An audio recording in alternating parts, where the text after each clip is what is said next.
Moi, ça fait quelques années que j'alerte sur ce que je considère être une crise systémique de la gouvernance du risque nucléaire. Et ce que j'ai entendu aujourd'hui, malheureusement, me renforce dans cette inquiétude. Parce que j'ai entendu des industriels qui ne me semblent pas prendre la mesure de la gravité des événements retracés et des acteurs institutionnels du contrôle, de l'évaluation, l'IRSN et l'ASN, qui reconnaissent, tout en montrant évidemment qu'ils font des choses, que ne travaillant que par sondage et ne travaillant que sur la base des dossiers que leur fournissent les exploitants, eh bien, ils ont parfois une difficulté à amener les exploitants à se conformer aux exigences que l'on peut attendre d'eux. Alors, voilà, dans une interview récente, j'ai qualifié ce problème des soudures de la dérive de trop, parce que j'espère que c'est le moment d'une prise de conscience sur un nécessaire changement des règles.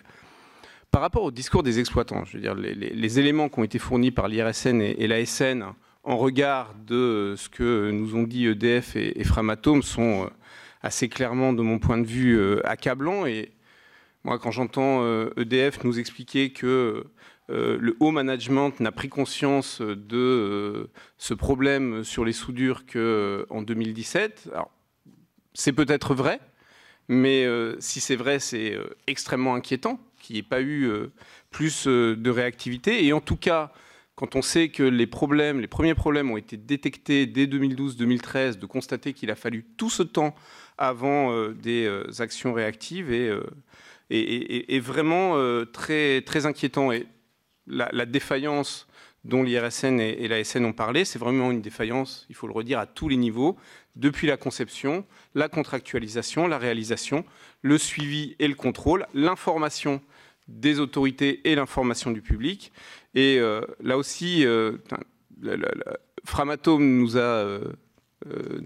affirmé tenir un discours de vérité, mais excusez-moi, vous n'avez pas expliqué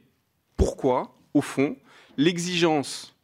sur cette exclusion de rupture qui figurait, si j'ai bien compris, dans la contractualisation entre EDF et vous-même comme fabricant, n'a pas été traduite dans la contractualisation entre vous-même et votre sous-traitant. C'est quand même un problème simple qui mérite une explication simple que vous ne nous avez pas fournie en renvoyant à des questions de réglementation, de référentiel, de normes en train de se construire, ce qui est vraiment une reconstruction a posteriori, à mon avis, de la réalité.